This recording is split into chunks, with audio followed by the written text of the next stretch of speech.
This is the one with 2 brains. And 3 hearts. A non-cuddly grabber. The first mention of the Dr. Donna. And it's all pretty cerebral. It's called Planet of the Ood. Here we go.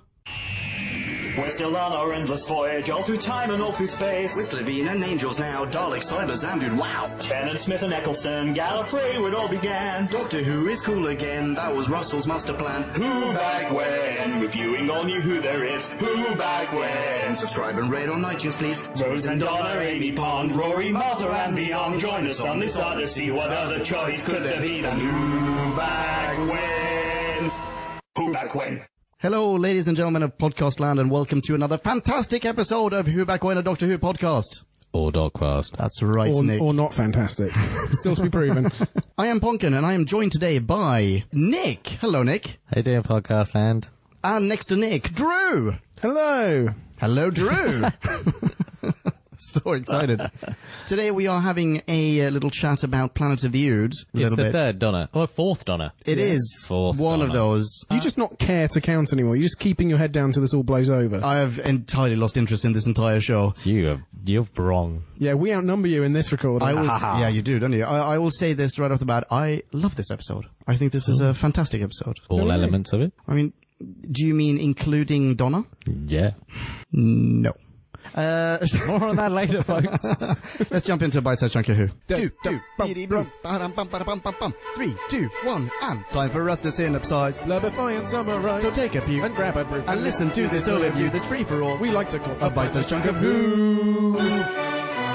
Bite-Sized Chunk of Who. The Doctor takes Donna on a holiday. to a freezing slave colony. Hilarity ensues. Be scout over, you are welcome. Okay, can I start this one off with a question for you guys? In the 42nd century, it's the year 4126, have they really not yet cured baldness? Or improved upon the gun. Although we've had this discussion many times before. It's retro. Gun's retro. And baldness has come back. They had eradicated it, the Bill and Melinda Gates Foundation. And it came back because it's essentially like space herpes. Yeah. It never goes away. Actually, I figured out the gun thing as well. The gun thing is that when the police arrive and the doctor's body is there with a bullet in, they think, oh dear, this man was shot 2,000 years ago, but the ice preserved his body for millennia. Clearly there's no suspects involved who are alive today to prosecute. All right, if I'm ever murdered in what looks like an ancient A winter clubbing. wonderland? Yeah. yeah. This man's been thrown from a trebuchet. It must have been the Saxons. Right, well, where to go from there? I'll tell you where to go from there. I just want to bring attention to what a fantastic title of an episode this is. Oh, yeah? Because these days, you get clever titles from Moffat that are trailed before the series even air, like the Magician's Knickers and the Witch's Glass Ceiling and Heaven's Not Real and Hell's Other People and all this shit. I like the impossible something or the improbable this. Or the Yeah.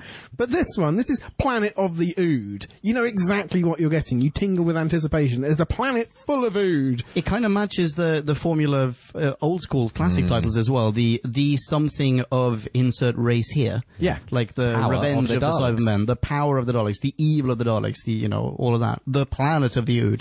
Yeah, and you got that last year as well with the evolution of the Daleks. You get it next week with the Sontaran Sploogefest or whatever it is. But what I'm saying is that's not something we get anymore. Fest of the Sontarans, please. I feel like the word is stratagem, but yes. Okay, so I have a question that has always plagued me. Can the As Doctor... always. So, has he fucked this up in terms of picking a place to go? Or has he just hit the random button? Or, like, what... How is he... He's clearly hit the random button in this one. Yeah, he says. Yeah. Oh, does he? I set all the settings to completely random. Oh, fair enough. well, Well, why doesn't he go, yeah, fuck this. Let's go somewhere nicer.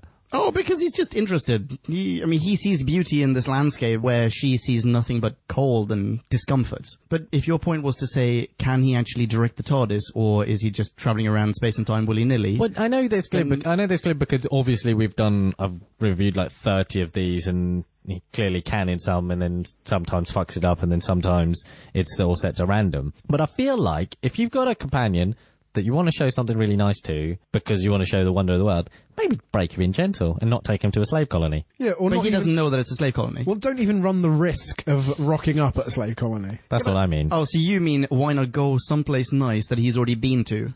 Why not go, do you know what's really nice? This, like, lovely beach planet. Yeah, or the one with the singing rocks. I'm shagging River Song in the other room for the next 24 years. So you're not going to see a peep out of future me. So let's enjoy the view. Or like, let's avoid the planet of Nazis or the planet of mafia people, a la Star Trek.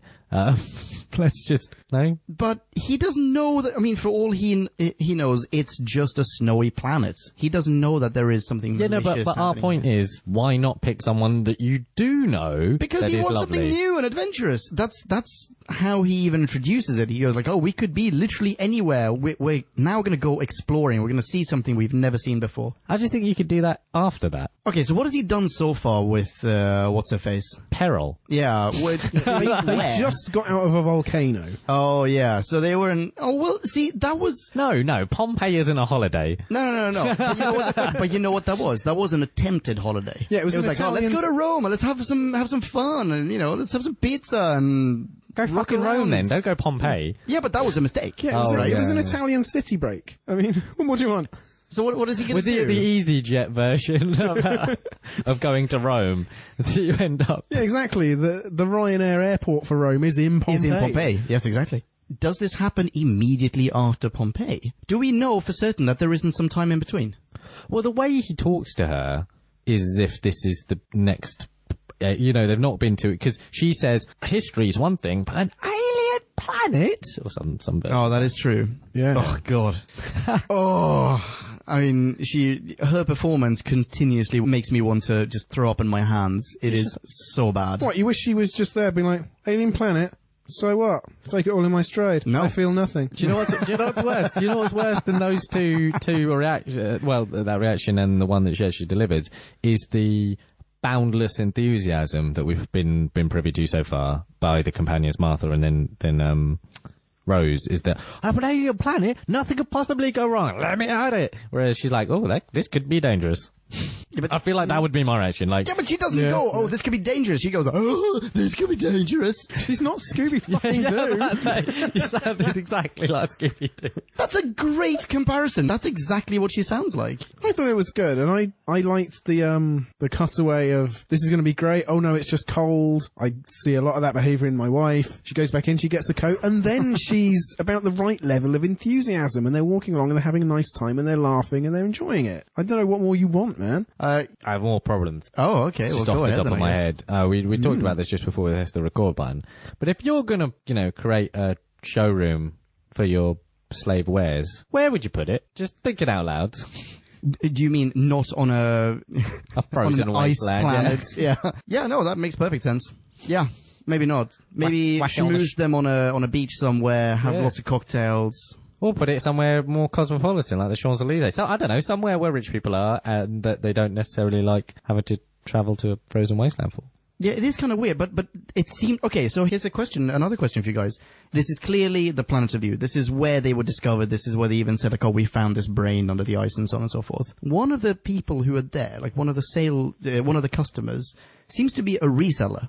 He says, like, oh, well, if you have different colored eyes for them, then I can definitely sell that. So, do you think that maybe, rather than people who are looking for some house slave... This is wholesale. Exactly. They're coming here to buy whole crates, whatever the container, whatever they're called. I think that's probably exactly right. So that's why they're coming to the source. Okay, even if that was correct... Which I feel like it is. Fine. That makes perfect sense. Let's take that a moment. No, topic over. No, there's more to it. So they explain that there is a hub in, thousands of hubs across the galaxy. 3 galaxies. Yeah, 3 galaxies for all the food distribution. At this point, are they as ubiquitous as, like, I don't know, like a household item that everyone knows? And does anyone need to see these things up close to buy more of them? But it doesn't... But clearly yeah. No, that's a super good point. But also they're saying sales have declined because we get to see that rubbish ad in the very, very beginning. Oh, that is a terrible ad. It's an ad. Do you know what? It's an Marketer on the awful ad. entire production team. I mean, there was a particularly great ad in the last classic Who, Seeds of Death, for the T-Mat. Yes, there was. Way better, way more. Well, actually, you know what? That wasn't an ad. That was more of a sort of documentary feature. It was like an infomercial, wasn't it? Yeah. Yeah, it wasn't like, oh, buy the T-Mat. It was, here's the history of the T-Mat, which revolutionized life on Earth and transport. But I still think this they was would've done a better version. Ood, buy one at a discount. I don't know why you'd need to come to this, or even as a wholesaler, if the product necessarily hasn't changed. Yeah, it's like if you're De Beers, No, it you makes no sense. take You're right. someone to see where the diamonds are cut and polished and you get the amazing final product. You don't take them down the diamond mine. Because they're depressing as shit. Yeah. And also you don't want them Ditto to... Ice Slave Planet. Exactly. Yeah, you don't want them to find out that you're just harvesting blood ood, basically. Yeah. Yeah, no, that's very, very valid criticism. It was a very disorienting cold open in general, I found. Like the first 10 seconds, I thought, it was like, ood, ood, ood. Oh wait, it's a marketing video. Oh wait, now we're in the head of the company's office? No, wait, he's onto the head of the actual head of the company on the phone, and now he's what the fuck? Wait, now he's being electrocuted and so on? Yeah. What about the electrocution? How does that even work? Telepathic energy, mate. I mean, telepathic energy. That was the Yeah. same. Oh, that was the that same checks out. in the Satan pit, wasn't it? They killed people in the same way. Did they? Is that right? I don't remember that. Well, they certainly killed them somehow, didn't they? They definitely killed people. I don't remember. They didn't tentacle them in the face like they did with one guy later on in the firefight, maybe. Oh, yeah. He jumps on him like a rabid dog. He Nixon jowled him to death. Okay. How do we feel? Go on. No, go for it. How do we feel about the Ood in general? I thought they were good in this episode. I thought they were As fantastic. a creation, Yeah, I think they're a very, very good idea. I think the design is amazing, and the idea of the brain in the hands and the that was super fucked up. Just not as or the separation of brains rather. all of that was. I think it was incredibly well written. The brain birthing thing was full disgusting. Oh, that Like, scene that you mean when he super turns freaked me into an out. Ood? I mean, as well as them just having a brain they hold around, they're just sort of, I don't know why, but it super creeped me out. And in a really good way, because why is everything up till this point has been like an anthropomorphized bipedal alien, right? Basically us, but with slightly, blue or some shit. This has a brain in its hand. That's different. Yeah. Yeah. No, I agree. They are. Oh, wait, hang on. Let's get back to the birthing bit in a little bit. But just to say, they are quite similar to another alien race on Doctor Who, and we've encountered that race on Who Back When. It's not the Sensorites, is it? It is the Sensorites. And there's a reference to them in this episode. The Doctor looks at the stars and goes, oh, well, actually, we're on the Ood sphere, which is very close to the Sense sphere, and the Sense sphere is where he encountered the Sensorites in the episode entitled The Sensorites, which is a pretty good one. Was it? I can't remember. Maybe it was a really shit one. One of the two. Either way, the review was quite fun. Yeah, anyway, so it's nice to get that little tie back. But, okay, returning to that Ood birthing scene, I hated that. I thought that was one of the weakest points of this story. The Ood birth what? When they're in the cell? No, where the guy is turned into an Ood. It's not the Ood birth, the brain birth. Oh, yeah, birthing. concept of how he was being turned and stuff. Yes, that was some full bullshit. Why only now? Does it take, how long has he been taking this tonic? How did they time it to happen right now? Well, and then more things is that so this red eye or whatever the thing, the mechanism, the Doctor says manifests in different Oods at different points and has different, so some are rabid, some are apparently fucking evil geniuses, right? Clandestine poisoners, right? Yeah. Is that would there any need for that delicious payoff, quote unquote, to have to occur like that? Could one of the Ood not have just or the loyal Ood not have just Killed him? shot him? And that also have been a delicious payback. The Oods... Yeah. Well, the Sigma Ood, the Good Ood, he says that we don't kill. I mean, that's not borne out by the rest of the episode. I suppose if they're in their right mind, they don't kill. So what are the rabbits Ood then? Well, is that actually yeah, a sickness of some description? Doesn't hang together brilliantly well. Is it maybe a side effect of this terrible surgery that is forced upon them? Possibly. No, but they were manifestations of different aspects of the subconscious, weren't they? They were the fear and the anger. The rabid ones were the anger. The red eye ones were they fear? That sounds to me more like anger. They're the ones that. Oh. And for some reason, they like came this theory, in. though. That's They came in unpredictable waves and packs, whereas Sigmarud was this one guy who represented patience, which I don't usually think of as sort of a product of your id, really, in general, on the same way. No, that's some super ego stuff. Yeah. But what made him? I don't understand. Was he acting independently, autonomously, or was he being controlled by the huge brain? And was the brain then deciding, oh, you will be a representation of this aspect of personality? I think it's not doling out necessarily about being told from the giant brain. I think it was What did the brain do? The brain is the Connected circle. them in some way. It connects them all. It's their big telepathic swimming pool. Yeah. Yeah. Happy with that as a description? I pulled out my ass. I'm not sure. I don't know. Because they didn't need it in order to communicate with each other. But they also didn't... I think it connects... maybe they could communicate with each other maybe in range or something, but this is something more spiritual as a connection, right? Because the guy, the other mole that's revealed right at the end... Scientist. Lowers the... Scientist guy. Yeah, the field... the Friends of Peter, Youth. Yes, the telepathic dampener. Yeah, and whatever. So I'm not sure it was necessarily that the big brain was giving out orders. I think it was just... enabling the other to communicate with each other.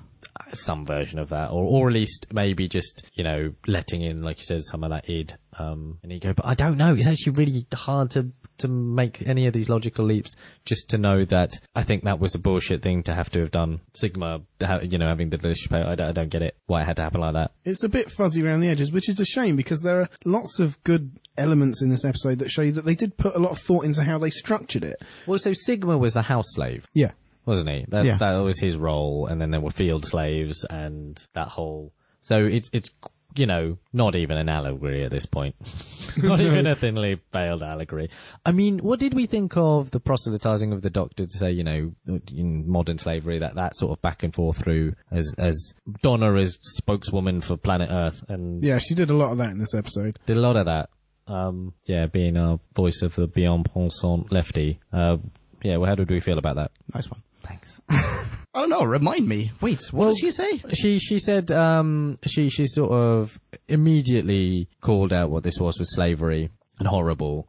Yeah, a whole empire built on slaves. Oh, that's true, actually. That's true. And comments on the Doctor having met them before and not doing anything about it. And he's like, oh yeah, I didn't really notice. He said, I totally blanked on this. He says, I didn't really notice. I had my hands full. You're talking about the Satan pit. No, I do remember that. And he said, and then he says, I had to let them die. I guess I owe them one. Yeah.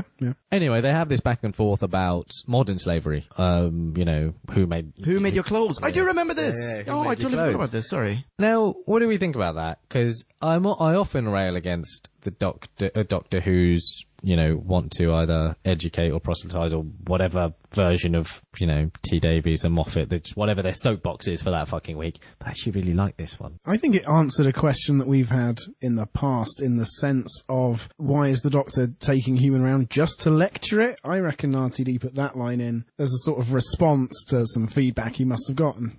Really? We've talked about this on the show, haven't we? Like, is the Doctor just rubbing our noses in it at this point? I felt like that was a horrendous Donnaism, that entire scene. I mean, okay, I again watched this in installments on a bus, but that part where she goes, oh, is that why? I can't do the Scooby-Doo, whatever. When she all of a sudden goes like, oh, is that the only reason you brought me to this planet to tell me that some kid in a sweatshop made my shoes? It was entirely uncalled for because that's not what he was doing. He wasn't calling her out on anything. He wasn't rubbing her nose in it. He wasn't.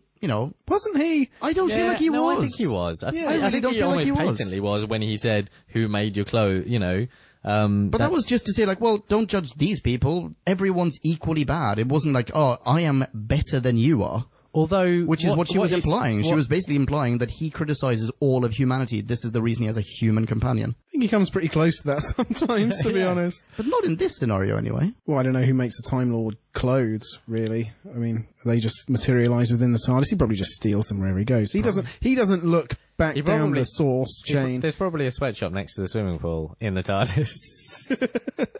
I don't know. I liked it, I think, generally speaking, because, called up, the idea of modern slavery, which doesn't get loads of airtime in just anything really ever. Certainly not enough. Yeah. And yeah, the whole idea that these things would cycle, would not actually get better like in Star Trek and more, elevated morally. These things will just cycle. We'll just have another version of slavery.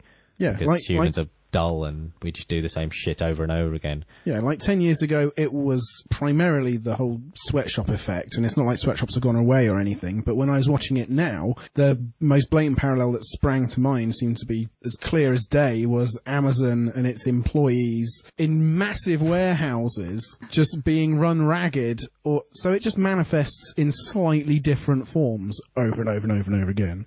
Yeah. Although with the Amazon, a fantastic parallel, by the way. But no employees. Basically no employees. This whole conglomerate, whatever the Ood company is called, they have security guards and that's it. Why do they have so many security guards if the Ood are docile and... Also, the concept of red eye, right? Yeah. So hitherto, red eye we've only been experienced to as an audience in the Satan pit because the devil manifested through them. Yeah. So red eye Was that the same kind of red eye? Well, quite clearly is a thing, isn't it? Occasionally, it would go fucking mental, and that's why they've got so many heavies with guns, and they have a name for it. So how, is this red eye that is particular to this planet and this story, as in that it's been going on for a few weeks or a few months or whatever, how long the mole has been fucking with the dampener field? Or is it just occasionally a batch goes mental, just throughout the 3 galaxies? Yeah, maybe. Because I feel like that would hurt sales. I'm going to look up when...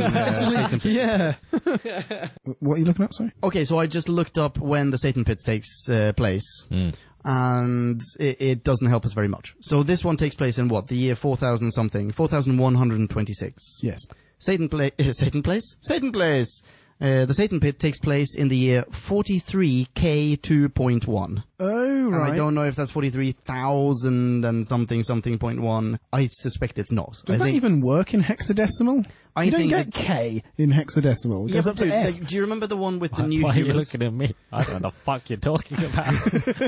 I vaguely understand the hexadecimal, let alone tell you every one of them. It's a base 16 number system anyway, Leon. I know What are you talking about? Well, then you're fine. Well, I think that... Ladies and What gentlemen, are you doing? Nick just put a Dorito in his mouth and now doesn't know what to do. He's 3 inches from a microphone. Just eat it into the microphone. We think he may not have entirely thought this through. Put them away. Okay, well, here's the thing. I don't think that 43K2.1 is... you can't... I don't think you can interpret that in any way, really. I think... You don't think it's... Anyway. In any way. I It's don't not think, October seriously. 4321? No. I think it's a year along the lines of the year that we got in a couple of episodes. The only one that springs to mind is the one with the new humans, with the first cat people one, with... what's her face? Cassandra Delta. Bingo Bongo, Skin that's Flat the one. Bee. Yeah, because that was the year something blah blah blah .apple 17 or something. It was something the year blah blah blah Apple number. Has the Gregorian calendar been replaced by the Paltrovian calendar or something? No, mate. Apples and oranges. All right, completely different. So, point being, I don't know if Satan Pit takes place before or after this. And yeah, anyway, I'm assuming that it takes place before this. That right? was a useful line of inquiry.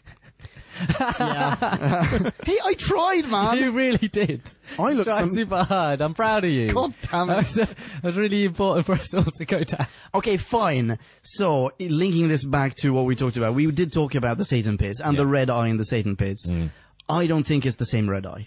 Well, it clearly can't be because there's not a devil wandering around. No, but that's my point. I think you said very clearly it is a thing. The red eye is a thing. The Ood are stricken by this in some way. Yeah, because they talk about it. But I think that the red eye that we saw then, it was coincidental red eye. You know, someone farted on their pillow and now they have red eyes. I literally only think it has to do with the devil. Could we leave it at the level of, this is something cool and scary the Ood do. Let's do it again. So whenever they are under the influence of anything, their eyes turn red. Anything, any sort of rage-induced telepathic thing will make their eyes go red. Yeah. It's a deal. Let's shake on it. And never speak of it again. Thank God. We haven't discussed who wrote this one. Oh, who did write this? Keith Temple. Oh. Temple Wemple. Yeah. You're looking at me not knowing what he wrote because No. because who the fuck is Keith Temple? He's KT! yeah, he's BBC writer for hire essentially. He wrote really? for EastEnders, Casualty, Biker Grove after it stopped being good. He's just a guy who happened to be in the building. Is he the BBC's Ood? Maybe.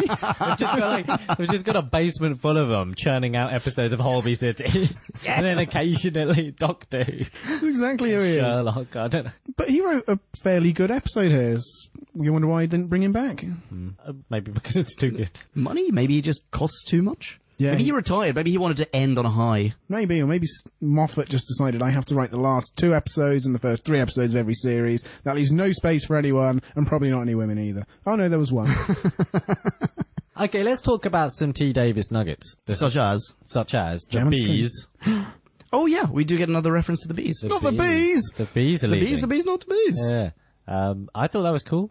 I, in retrospect, and not having picked up on any of that, other than the bees are actually leaving and we are actually fucked. That's not really a trope of your story. Okay. Yeah, it gets less funny every year. It gets less and less fun every year. It's quite topical. The bee reference here, I don't remember that much of it. I remember there being an episode with a giant bee, and I remember, I don't know. Yeah, fine, That's you can a spoil wasp. it. Oh, really? Yeah. Okay, I remember one more thing. This may be wrong as well. Please feel free to spoil this. Are they aliens? I feel like the bees are aliens and they went to a different planet or something. Essentially. Okay. They go elsewhere. Oh. They leave us because Earth is fucked. Right.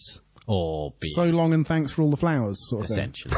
Exactly that, yeah. Very nice. Yeah, that's some straight up plagiarism when you think about it. But bees are leaving us or dying, and we are actually fucked. This was off the records. You said this is the bad wolf of this season. This is part of, you know how D. Davis needs to put in all that bullshit that... Lots of little hints, everything leads up to something. Bees end up being one of the things that the Doctor uses to see... No huge spoilers. All right, please. okay. Well, Some spoilers. So it's one of the things that he notes and goes, oh yeah, it's like what you said in episode 2. I mean, an earlier adventure.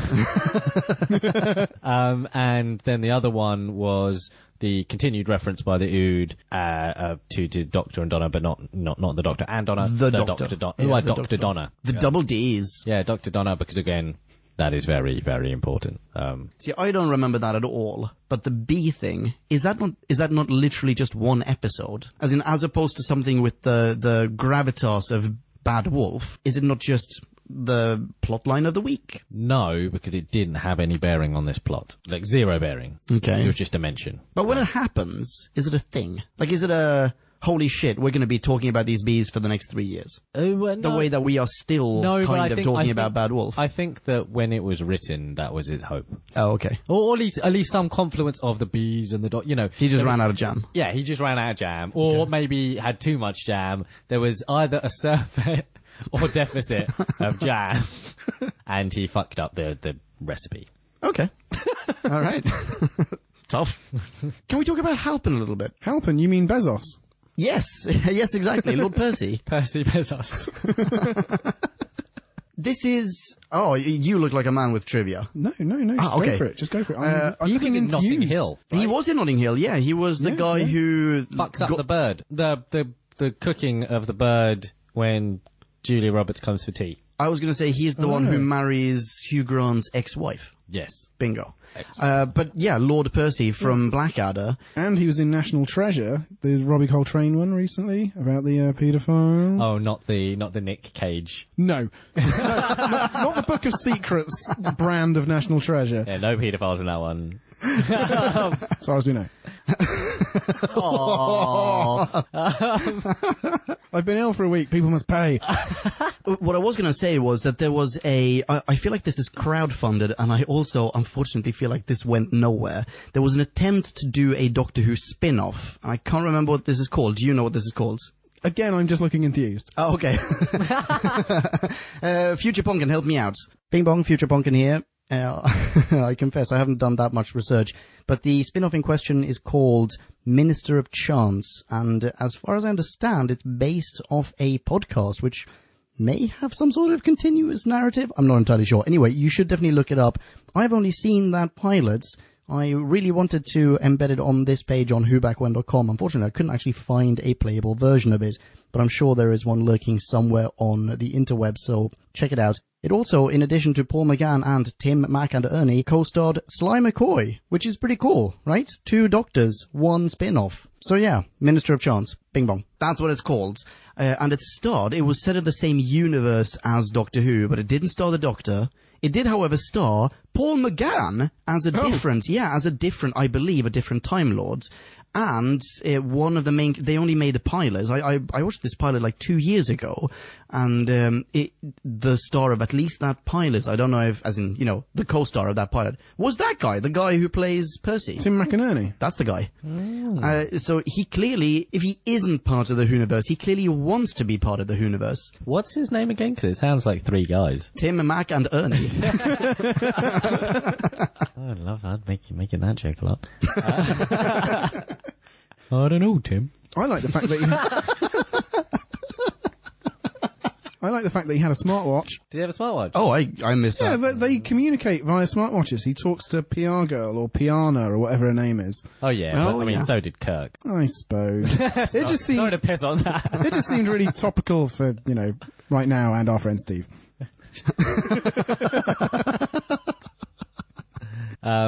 Anyway, I mean, so how did we feel about him being sort of privileged scion, as a sort of evil monarch? Like, because I feel like he went maniacal really quick. I can understand him being. I feel like he was maniacal, not just from the get-go, before he even entered stage. Yeah, well, but I can understand avarice, right? As a driver, he was just. But how he just, I don't know. He goes to murder super quick. You know, well, he doesn't, because at the he end murders a dude by picking him up one-handed. Well, the scientists. Yeah. Have the Ood at any point displayed super strength? Because at that point he's probably more Ood than human. The Ood aren't super strong, ever.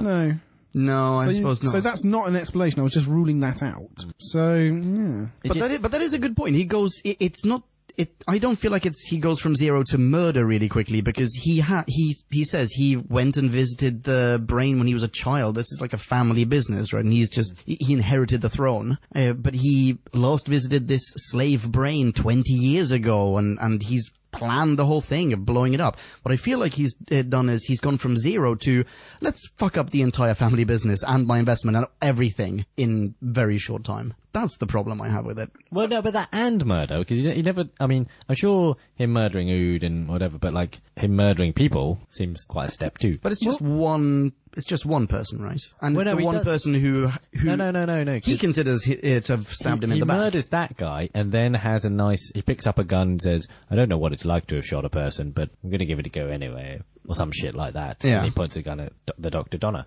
So I don't know. I don't like found this Dr. Donna thing. What? Oh, I don't know where it's going, but this whole Dr. Donna. Ugh. Keep that in your mind. We're going to keep talking about the Dr. Donna. Okay. That's going to be super important. Double D's. Yeah.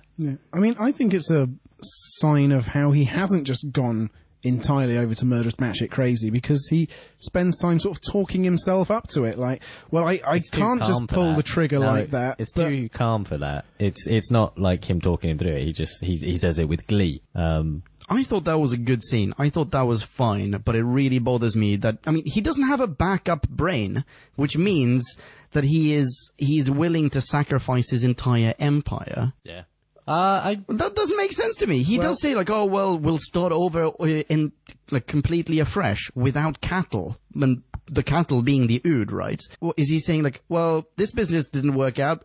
I guess it lasted 200 years. I'll think of something else, and I'll invent an app. Unless they found a way on some of the other... I mean, because how many Ood can they possibly churn out at any given point? Well, I mean... How are they even born? Yeah, there aren't very many of them that are raw and unprocessed, are there? There's a little huddle of about half a dozen. Yeah. Is that all of them? Actually, it seems like it is all of them. Well, they have there's the scene with them all in the craters, in the crates, not the craters. Yeah. And that's like millions of them. But that doesn't still seem like enough of an operation to service the 3 galaxies. So they found another way to produce Ood elsewhere? I don't know. Maybe. I mean, he mentions insurance earlier in the episode on a much smaller scale for the batch of a couple of thousand that they're going to lose. Yeah. Maybe he has a massive insurance plan and he'll just get enormous capital investment and put it somewhere, but it's definitely not made clear in any way. So maybe he's just sick and tired of this business Yeah. that he was born into. He should get himself a reality show or something. Give him a diversion, a distraction from losing all that money. And hair. Maybe some sort of, yeah. Yeah. Maybe he could just get himself a comb over and then start a TV pageant. That could work. What you said earlier about this being like the 43rd century and them not having discovered a cure for baldness. I mean, Wayne Rooney has sort of sorted his own baldness in the 21st century. It doesn't really hold up. But maybe Percy Bezos has a really smooth, hairless bum. It's true. Nowhere to transplant it from. You lost me a What? Rooney. Because I beat you in an argument. You can cut it. No, fucking keep it in.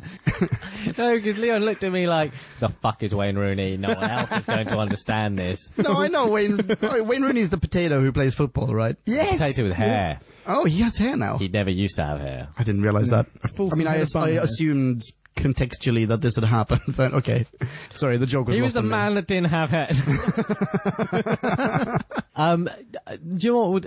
I found that jarring. So the guy with the murderous range, lots of parts, like you said, about his production line, just murdering his entire production line and dooming the empire. And not just dooming the empire, presumably dooming, because, I mean, when you think about it, slavery wasn't just a commercial trade. It was state sanctioned and state, because otherwise the whole fucking system collapsed, right? Yeah. And then there was a big war and all that sort of stuff. Wouldn't that happen here? Wouldn't the whole empire go, wow, hang on, we rely on all of this? Wouldn't there be like... But they would... yeah, okay, so you're saying this is the fall of the empire. This is going to This lead is to the fall of the everything, empire. Yeah, institutional inertia. But it doesn't seem like... I wish this was a video podcast sometimes. I thought of two good words and put them together. Someone give me a biscuit. Here, have some chocolate. It doesn't seem like like the empire relies on oud that much, though. Given that in the beginning they're saying that sales are actually waning and they have to sell them at a discount now. That's true. And they seem incredibly desperate to keep this handful of retailers or wholesalers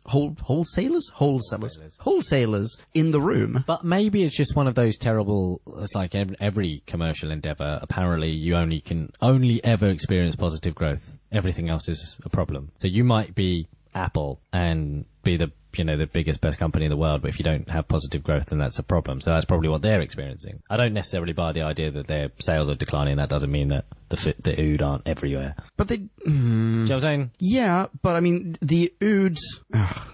the thing is, I do see what you're saying, but there's I want you to be wrong. No, but I feel like the parallel with Apple doesn't really work, or the parallel with any massive commercial enterprise that we have today, like Apple, doesn't really work in comparison, because here there's literally only one product, and that product has, by definition, a finite lifespan. Like it will die. It will have to be replaced. Right. Whereas everything else, Amazon and Apple and whatever we have today, in order to make up for the fact that they can only sell X amount of units to the world because phones have to be replaced and so on, they think of other things that they sell. And this one they don't. Yeah, they do. They think of a really bad imitation of Homer Simpson going dull. That was the worst. Oh, I forgot about that. Oh my god, I hate it so much. It's like they got a speak and spell to do it. Why did Everyone in the room laugh at that? And surely they had to license it, and surely no one knows the fuck the Simpsons are 2,200 years later. Yeah, when the Beatles are a classical music pub quiz trivia question. I don't think they had to license it. Because it was so shit. Yeah, that Matt exactly. Groening went, what is this? Well, I think the word Someone's talking about baking. I think the word dull is now in the dictionary, so I don't think you can trademark that word. I feel like if I was the Simpsons' lawyer, I'd definitely have a good crack at this. Yeah, I did definitely share your disappointment in that when they said, I've dropped something, I thought, great, what reference is this going to be? Is this going to be gold? And then when it turned out to be The Simpsons and just dull, massive deflation. I have no idea why. Both times, seeing it back when it aired and now, I really, really wanted it to be Frank Spencer. He came to my mind too. Yeah, I knew it. Fuck. And I've never even seen Some Others Do Have Them, but it fitted conceptually. It fitted so much better. Ladies and gentlemen, it's okay. I don't know either. Who's Frank Spencer? He was a bumbly, bawdy 70s protagonist of a comedy that used to say he had a beret, and a trench coat and he used to say things like, "Ooh, Betty."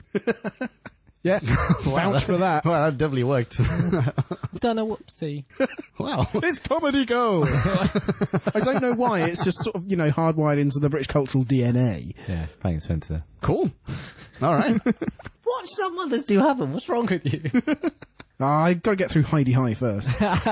Sorry, Leon. No, it's okay. It's okay. I'm glancing at my notes, and there's something that we haven't talked about.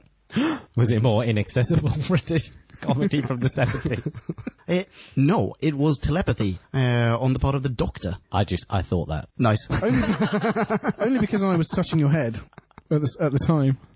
Yeah, fucking telepathy again. When did we last have that? Because I was trying to go through the episodes. Go and hit me with your Tennant telepathy. I could only think of one instance of quote-unquote Tennant telepathy, and I don't think it was telepathy. I think Fear her? Yes, and I think that was hypnosis. There's one. That's hypnosis, isn't It's it? the girl in the fireplace. Oh, isn't it? Oh, you're right.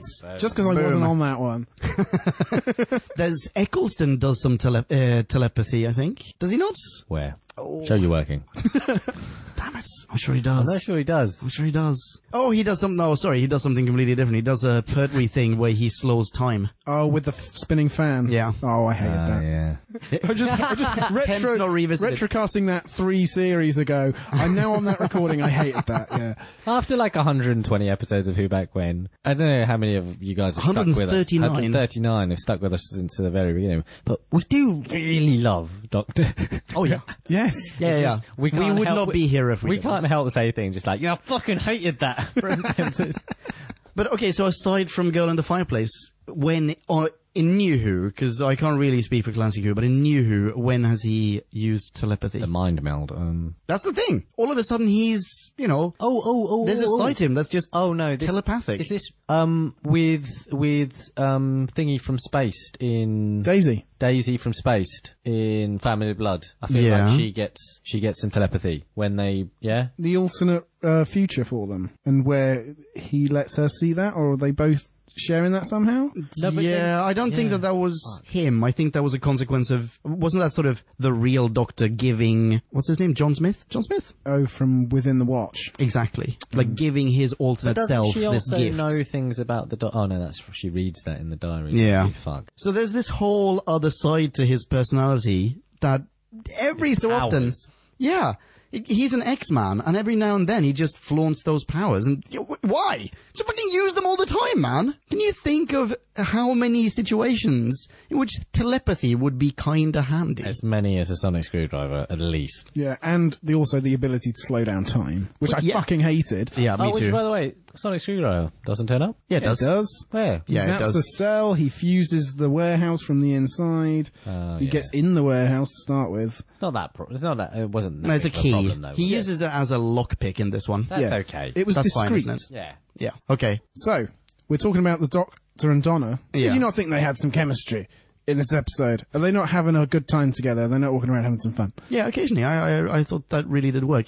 As I said in a prior Double D episodes, I remember from the first viewing of this that they develop chemistry. And that they really, that improves. I don't feel like they're quite there yet. What about when the rocket flies overhead and she goes, "You've got a box.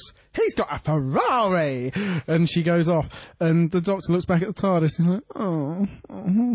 Yeah, I like that. I don't like her delivery of that line, but yeah, I like that. As a companion, though, she is, in all 4 episodes up to now, has displayed incredible agency, which is one of our major problems with companions up till now. Yeah, I agree. I am not disputing this. I think we said in what was the episode called? When Marie and Jim joined us. Fires of Pompeii. Bingo bongo. Oh yeah, the last one. I think we said this is a great character, like a fantastic character. It's just the delivery. It's the actual performance of this fantastic character. All right. What about that is annoying as hell? When the red-eyed dude are approaching the Doctor and Donna, and they're stuck in the quality handcuffs, and they are both. The Doctor is saying his thing, and Donna's saying her thing, and rather than the Doctor obviously being right and Donna obviously being wrong, or the Doctor saying this is what you should be saying, and then them both saying it, you don't actually know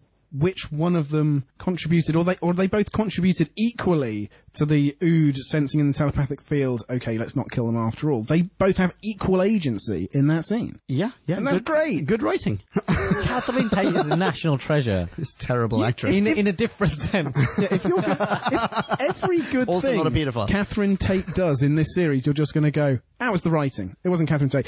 The writing overawed Catherine Tate in that one scene, and then she was more Catherine Tate in another scene, and that's why I don't like it. No, she is... I find her much less annoying in this one than I did in the last one. Great. So, you know, the upward trend. There is I was going to say there's a positive trend here, but the at the core, holy shit, does she annoy me? I mean, Dude, have you ever seen a pantomime? Yeah. Did you like it? Well, there you go. You see, I think if you're more inclined to the pantomime farce end of the spectrum, then you love Catherine Tate, and I'm all about the pantomime farce. But you're a more I do refined enjoy sort that, of guy. but that's not Doctor I Who. also That's like an entirely Sass. separate thing. I'm a big fan of Sass, and there's very little in the way of British female actresses that deliver sass better than Catherine Tate. I can't think of what. Certainly any of them have appeared in Doctor Who. Yeah. She's sassy. I mean, Martha had some sass last What time. about Amy Pond? No, sass is kind of... Before she got all serious. As in before her character got all serious. Oh yeah, maybe, but I'm coloured now. It's like... It's quite a lot of seriousness. Plus, Yeah. I don't know. Sass for me is not necessarily sexual. I like Sass as much as the next guy. Scottish sass is also different. Scottish sass is Okay, that is true. it's more austere. Yeah. It's more forbidding. It's more dur. My very last, actually, it's a two-parter. My very last note there was about overacting, and it's about both of them. Her whistle, her wolf whistle, in the middle of the, let's sneak around this compound. But because I'm fucking Donna Noble, I have to wolf whistle to get his attention. That's funny, man. No, that's funny. I thought that was Incredibly funny. annoying. But then his overacting in the cage. What are you going to do then? Arrest me! Lock me up, throw me in a cage? Well, you're too late. Ha! Which he overacted way above her. Like, If we're going to give an award for overacting in this episode... Tennant. No, neither. oh, do you mean Halpin? Which one's helping? Percy. No, not Percy Bezos. It's henchman. It's head henchman. Oh, when he's working the claw. Oh, when he's working the cuddly grabber, I hate that so much. What are you doing, mate? It looks like a joystick. Just sit there in silence. Yeah, that was ridiculous. That was absolutely ridiculous. I've been waiting for this. Overly convoluted. There aren't that many entrances and exits to this warehouse hangar. Oh, look, I missed. Yeah, he almost wins. Why does he do that? Because it's a ridiculous plot device. Who wrote this? What was it? Keith Temple. Shame on you, Keith. That was absolutely ridiculous. Poor. I mean, actually, the action hitherto have been great. They're sort of running gun battles, Ood and stuff. But Cuddly Grabber, No. nothing for me. They No. could have spent that on something else. Agreed. Yeah. Also, other thing, the Ood live on this planet that is fucking freezing. Yep. Freezing to the point that we saw one of them die in the snow. But hadn't he been shot or something? Yes. Yeah, they're indigenous to this planet. So they're just cool in the snow. Yeah, they're great. Where do they live? Oh, I don't know. Igloos? It's been 2 centuries since you took the Ood out of their natural habitat. Snow cones. Man. All traces of their former civilization are gone. Is that all it take? 200 years? Well, I mean, once you fucking snow on top of it, yeah. I guess so. I don't know. It feels like they weren't necessarily that cut out for the snow. That's maybe more of a qualitative thing than a... They seem to be born with tiny little gloves on. They're perfectly evolved for the snow. and a Nehru suit each. Yeah. They seem almost more aquatic to me. But all right, so here's a weird thing. The brain, they said that 200 years ago they discovered the brain beneath the ice. As in, basically, archaeologists had to exhume this brain. Was it active? Do they live under the ice? Are they subterranean? Or were they more or less extinct or on the verge of extinction? Or does the brain is the brain cool to be subterranean? Like, what's the signal strength? Is it like Bluetooth? Are they good with it being underground. Underground. And then being above But also, ground. would you not assume that it requires cold to survive? Yeah, because the brain, I mean, it's such a source of swimming pool, if you will, of telepathic energy, that an incredible amount of heat is generated. It needs a covering of ice to stop it from overheating. It doesn't make any fucking sense. No, it That's doesn't. what I'm driving towards. No, and when the Doctor, he spends a lot of the episode talking about how plausible Ood evolution is with why would they need to be plugged in or something. There's a line about, well, they can't have evolved to be this way. How does the giant fucking brain evolve and sit under the ice? I mean, if you're going to bring evolution into the actual sort of equation. I have a more practical issue. So they've got an orb or a brain that they carry around. Yeah. What happens with tasks that they have to use both hands? No, they're one-handed wankers. They help each other. No, they don't.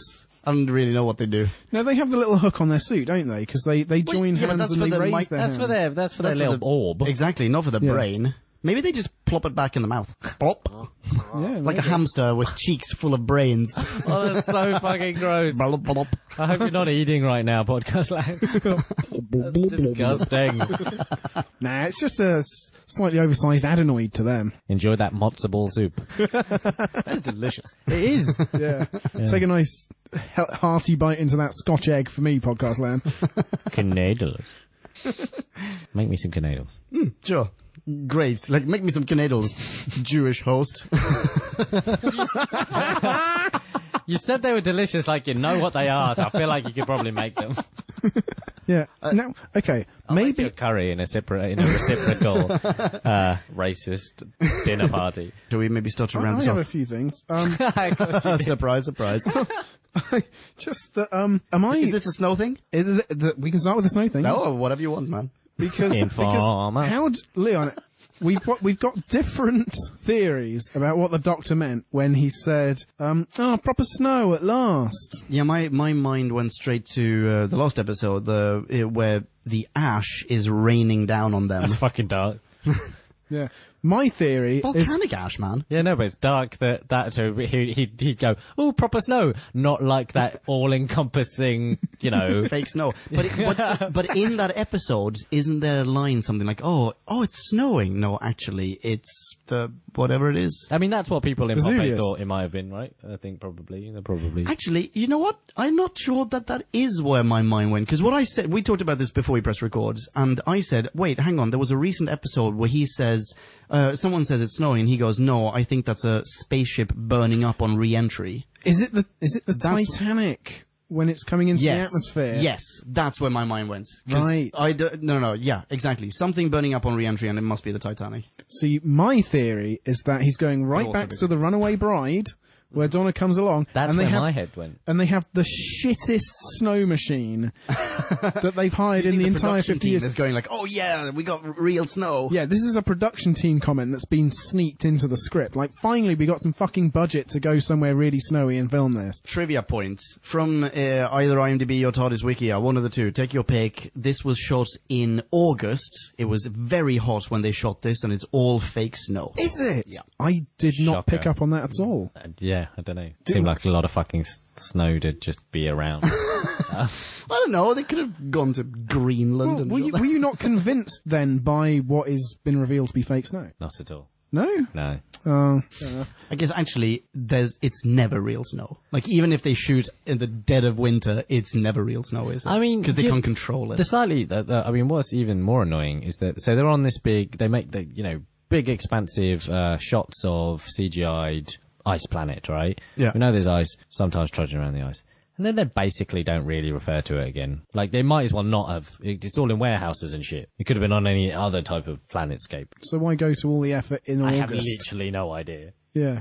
Just for that. Just for that shot. Yeah, just for the shot. And for that initial scene of Donna freezing. That's pretty much it. That's it. Yeah. Okay, what's next on your list? Okay. Am I just really slow? And you may say yes, and you probably will say yes. But when, at least let me hoist myself on my own petard.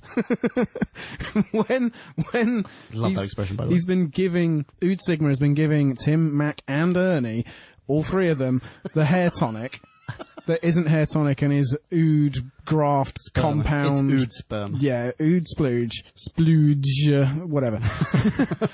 I didn't actually expect him to reach up on his head and just pull his scalp off and become an ood. Did that not take you by surprise at all? It certainly seemed like a facile, like, drink everyone. Yeah, drinking. With the Daleks could have used that last series. You know, the ultimate genetic experts. They just needed this compound. Oh, that's true.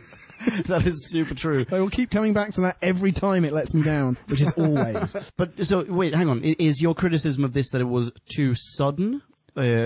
Plain unexpected? Yeah, I'm basically asking you, did it take you by surprise? Was it It effective? did take me by surprise when the Ood started to talk. When he was saying, well, you know, this is Ood thing, and we think, you know, and then I thought, this seems too... And I didn't realise it'd be so full Ood. Like, I would have expected him to have, like, I don't know, spat out a brain, but him still be Tim that would have been McInerney. even grosser, dude. Wouldn't it, right? It's all gross. Apparently that scene was way more graphic, by the way. And then Was it? Yeah, this is also from IMDb or Todd's Wiki. They cut it down to a family-friendly version because the original version would have made you shit yourself. Wow. This one was pretty disgusting. Yeah. All right, next up on your list, man. Come on. Chop, chop. There's not so I'm much. sad there will be no more Ood. Wait, this is it?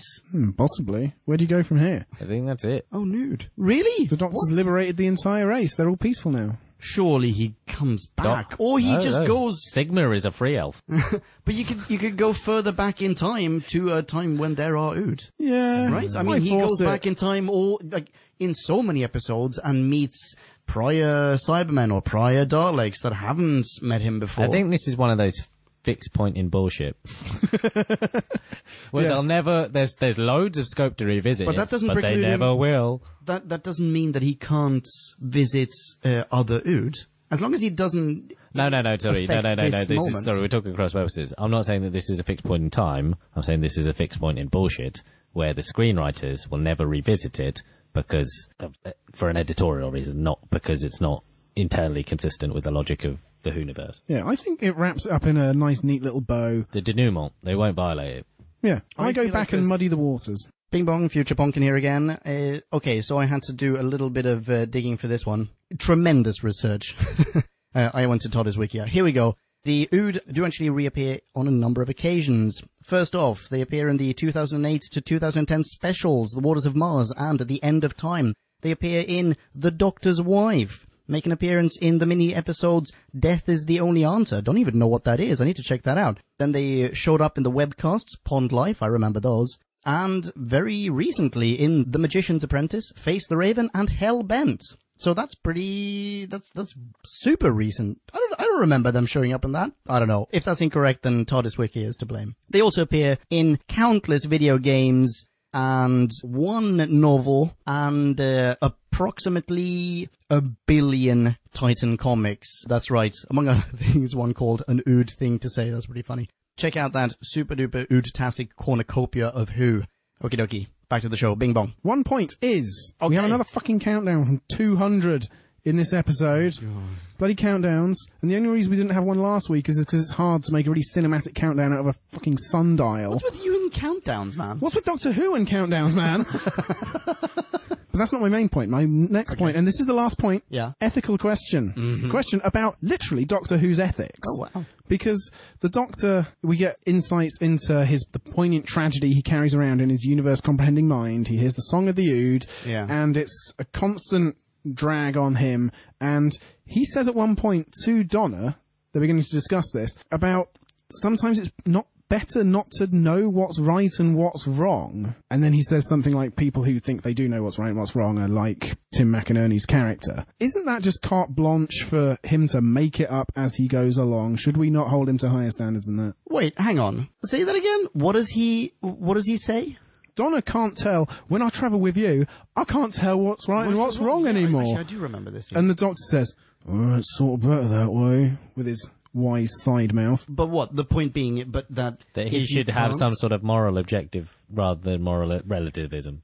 Yeah, some sort of moral code rather than, well, I rocked up here. Whatever I do is correct because I'm the Doctor. No, I I'm not like sure it. that's I what like it it as a says. limiting factor. I hate the idea that he's the moral objective and that just makes him more godlike, and I think that's limiting. But wait, hang on. So what is it that he says? Is does he say, if you don't know the difference between right and wrong, then there is the risk that you will do wrong? No, it's more that it's more interesting if you don't know, and also to be eternally suspicious of the people that claim to do. To infallibly know. Infallibly. Thank you, yeah. Like him? But that's the thing. I think he's admitting in that point that he, whilst probably projects it, isn't it? And that's what we're getting at here. See, I don't know. I think that him saying any situation, I mean, I don't know what's right and what's wrong, but because we are with the Doctor, I mean, I suppose actually no. Maybe you're right. It depends on the audience always having to fall in behind the Doctor, or us actually genuinely to be able to say, "Wow, Doctor, you really fucked it up this week," and so you were wrong, and so you are not God. I think it does. The ability to question him renders him not Superman, which renders him interesting. Okay, yeah. That's the most boring thing about Superman. I think you are reading too much into this. Well, but I do think that your reading is very interesting. It's only in the context of because doesn't he place himself on the? Sorry to cut you off there, but doesn't he place himself in the exact same category as Percy? Because he clearly differentiates between Donna and Percy, right? And he differentiates between himself and Donna, yeah. But if there are only two different categories here, then he must place himself in the same category as Percy. He doesn't necessarily differentiate between himself and Donna. Oh, Donna and Percy. In fact, but is the inference here... I don't really remember the scene that well. But isn't the inference here that she is virtuous as a consequence of her ignorance?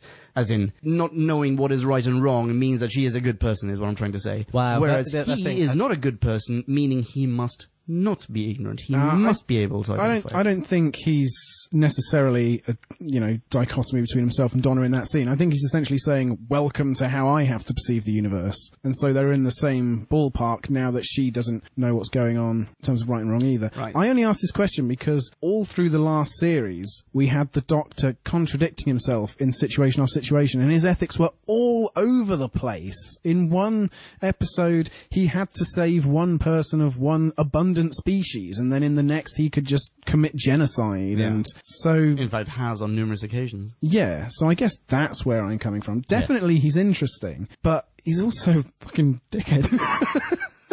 I think we established this early on Who Back When. Yeah. Well, I'm just catching up. Entirely different note about that scene. You'll be pleased to hear, I thought Donna did incredibly well. I thought it was quite compelling when she got to hear the music. Mm-hmm. Yeah, her reaction to it and her desire to shut it out because it was simply too much for her to bear. I thought that was very well done. Yeah, there's a lot of nuance in the Donna character. She wanted to go home. When she said, I wanted to go home, I was like, of course you would! I mean, I can completely relate. And then at the end, when she said, I'm okay now because it's all worked out right, it's realistic. Yeah, the character is good. Yeah. You. Okay, let's go into super quick ratings. And now it is time to rate this. Did we love or hate this? Bing bong, hey, hey, la la la la la la. Ratings. I'm going to set the tone. Okay, go for it. 3.8. Done. 3.8. Just super tight. I mean, the problem with reviewing something like this is that actually this one wasn't full of giant hole to block. Yeah. All the characters were good, had agency, love the Donna, Catherine Tate in sort of brackets there. Fine. Yeah. It was just quite dark. I found there wasn't so much fun in it. But, uplifting at the end. But I'm sad there not to be more ood. It wasn't very expansive as an idea. Done. 3.8. Bingo bongo. I'm gonna jump in here as well because I too am giving this 3.8.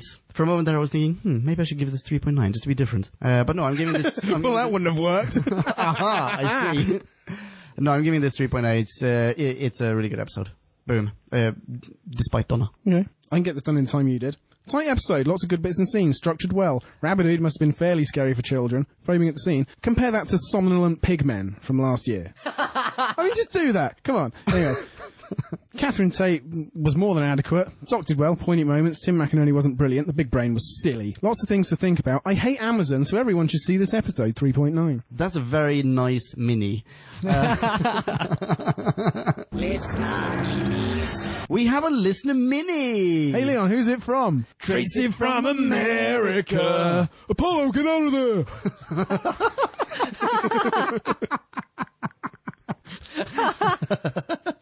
Hello out there. Tracy here. Have a micro. Planet of the Who Day. This episode has it all. Great sets, sweeping landscapes, emotions, even tears from Donna, pyrotechnics, morality, a guest star from that show Blackadder, and some poetic justice right at the end. Yes, everything one could want, except maybe a plot? Yeah, this one didn't really make sense to me. Was it too simple or too complicated? And hang on, did the Dr. Donna even do anything to advance the story? I will now rate this numerically, simply because I really like hearing you say naught instead of 0. Rating 0.5. Grumble. See, that's interesting. She went through all the positive things that we largely glossed over, gave it a terrible rating. We slated the episode and gave it 3.8s, 3.9s. Because I feel like the plot is emancipation. I feel like that's a strong plot line. Yeah, I mean, it is simple, but there are nuances. I like it for the aforementioned reasons. I don't think she's endorsing slavery necessarily. No, that's not what I'm saying either. I'm just saying that's a really compelling narrative emancipation. Yeah, and it was tightly plotted. There's a scene where Tim McInerney is looking in the mirror saying, "What would you know about baldness?" And the Ood is the guy who's making him go bald because he's dosing his tonic. It's ironic. It's clever. So much plot. Tracy, get behind that. Yeah, I feel like Lincoln would have liked this one, Tracy. I think this is Lincoln friendly. I'd give it a 4 score. I'm really good. I'm glad you made my joke better. That was the best. You can follow Tracy on Twitter. She is at Yekatnyetnuf. That's Fountain Tracy backwards. And I've got a special shout out. Tracy has recently started a podcast of her own. Wow. Ooh. What? You say? Yes, I say. Naught, I say. Are you fans of the Aquabats? That's how I reacted too. Well, if you want to find out more about the Aquabats, or if you are huge fans of the Aquabats already, or you just want to hear someone talk about the Aquabats, then have a listen to the Aquacast. So, that was awesome. What do we have next? What's the next New Who episode? The Sontaran Stratagem. It's interesting. You say stratagem. I would say stratagem. Yeah, you're probably right. Okay, let's keep that. Okay. It's that now. So that's the next New Who, but before we have that, we're probably going to release the next Classic Who review, which is going to be... The Space Pirates! Arr! And if you're interested in audiobooks, Doctor Who audiobooks that is, then have a listen to our upcoming review of The Cannibalists. Yeah, if you're interested in a really fucking long wait, podcast land, then stay tuned. Until then, you can follow us on Twitter. Nick, who are you? At Nicolele. Awesome. Drew, who are you? at Drew Back When. Fantastic, and I'm Adponk, and you know how to spell that. Thank you so much for listening. Be rad and excellent to each other, and ciao. Bye.